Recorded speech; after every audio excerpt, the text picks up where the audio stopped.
福生无量天尊，道有慈悲。我们今天来读《道德经》的第6章，还劳请诸位道友多多点赞和分享，一念随喜，功德无量。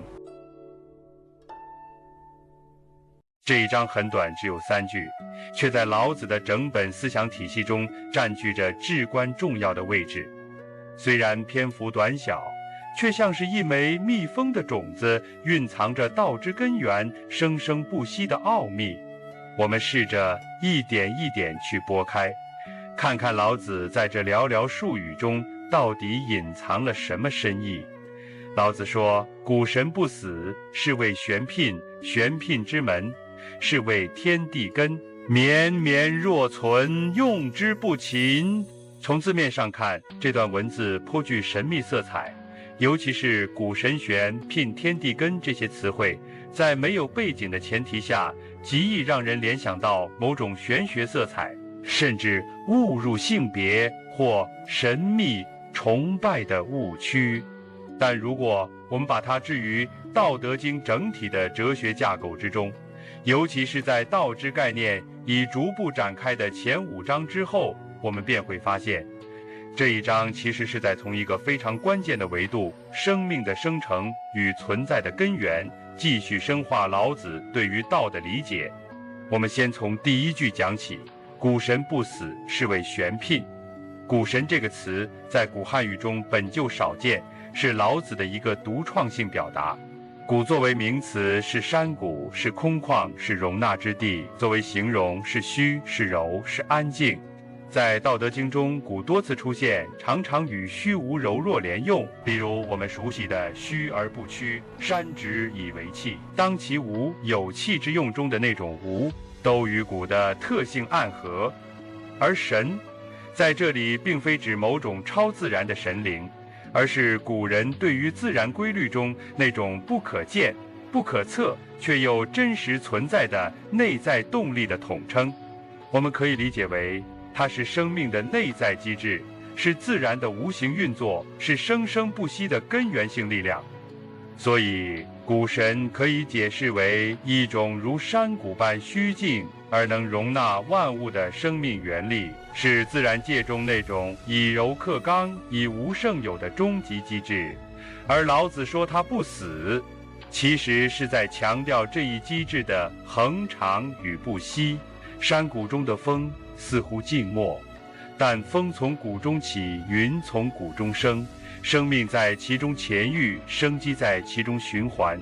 这种虚而不亡的力量，正是老子认为的道在生命层面的具象表达。接下来的是谓玄牝，则是关键所在。玄是深远不可测之意，牝在古代指雌性，尤其是生育能力强的母体。在这里，玄牝并非是将玄与牝2字各自为词的组合，而是一个复合概念，指的是那种既神秘又能生育万物的宇宙之门。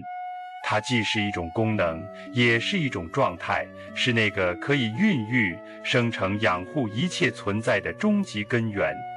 所以整句话连起来，古神不死，是谓玄牝。我们可以这样理解，那种如山谷般虚静深藏柔弱的生生之道，其永恒存在的本质，就是一种神秘的生成机制，一种万物由之而出的生门。如果你有注意，《道德经》从第1章无名天地之始，有名万物之母到这里，其实在构建一个完整的生命循环图景。老子并非在写神话，而是在通过极为抽象的语言表达他对宇宙运行与生命缘起的深度直觉。第2句玄牝之门，是谓天地根，这里是承接前句的逻辑推进。玄牝即为万物之母，那么它必然有门。这门不是器物上的门，而是指那种通达、生发、连接两端的状态，是阴阳交合的界面，是到施展其生养之功的接口。而是为天地根，是说这个门就是天地万物产生之根本。换言之，天地之间所有的变化、生灭、轮回，归根结底都依赖于这一个玄牝之门，也就是道的生育机能与阴阳转换之处。我们不妨从现代系统思维的角度理解这个过程。天地之间构成一个动态系统，系统运行靠能量输入、信息交互与结构平衡，而这个门就是那个始终处于开放态的生成之口。它不以显著形式存在，但却让一切存在成为可能。这其实非常接近于后世庄子所说的道通为一，也与佛教中的空性思想产生了遥远的共鸣。都是在说，世界之所以能成为世界，不是因为有了很多东西，而是因为有了让东西可以发生的那个根本条件。第三句绵绵若存，用之不勤，这一句既是对前两句的总结，又带出了老子最喜欢的那种看似无为实则无尽的哲学核心。绵绵是连续不断、柔软延绵的状态，若存是说它像是存在着，但又不是以物理实体那样显现。用之不勤更是一种独到的表达，你尽可以去使用它，它却从不枯竭，从不衰竭，不必勤于补充，不必人为催化，因为它本就是自然运行的一部分。这其实正好映照了我们今天对可持续机制的理想设想。一个真正具有长久生命力的系统，必定是低干预、低维护、高适应性的，而不是靠高强度外力维持运作。老子在2000多年前就已洞察到这一点，这种对自然本性与系统稳定的敏锐观察力令人惊叹。回到这一章整体，我们可以这样来理解，老子试图让我们看清世界运行的根本力量，不是强制的推动，不是技术的进步，也不是人类的意志，而是那种虚而不屈的自然生成机制。它如山谷般空灵，却充满可能；如母体般温柔，却力量无穷。它不显露，不喧哗，不激烈，不炫耀，却是万物生长的根本保障。而它强调玄牝，而不是直接说生机或生成力。也正是因为它要我们看到真正的创造与生命之源，不在于看得见的技术，不在于逻辑，而在于那种藏而不露、空而不寂的内在机制。它在这里实际上是提醒我们两件事：第一，真正恒久的力量往往是柔弱的，强势者常常短暂，暴力者无法持续，而柔者得其久，弱者居其根。第二，生命的真正意义不是向外扩张，而是向内归根。我们要寻找的道，不在远方，不在神奇，而在我们每一个人内在的股神中，在那个如玄牝之门般静默、深远、孕育不息的存在之中。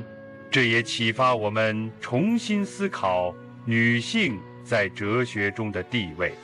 老子并非将女性神圣化，而是从生成的本质出发，将雌性的潜力及柔弱、内敛、持续、孕育上升为整个宇宙运行的根基。这是一种深刻的去工具化的思维方式，极具颠覆性。最后，我们来看这一章与前文的关系。第5章讲的是天地之无情，以天地不仁，以万物为刍狗开启，强调的是自然的超然态度，不偏不倚，不施加主观情感，宛如大系统中的自动运行。而第6章则承接着这个无情的前提，指出虽然天地无情，但天地之所以能持续运行，并非靠情感或意志，而是靠那个玄牝之门的生成力，是靠那个绵绵若存的机制。这不是慈悲主义，而是一种对根本力量的认知。它在冷峻的宇宙观中植入了生的机制，在冷静的形而上结构中埋下了养的力量。而从第7章开始，老子将进一步将我，也就是个体的生命意识纳入到这个宇宙循环中。他不再单讲道，而是开始讲为，讲自我的立身之法，将我何以在天地之间得其所，这是从道的宏观展开，逐渐转向德的实践应用。所以下一章你将看到一个新的问题浮出水面。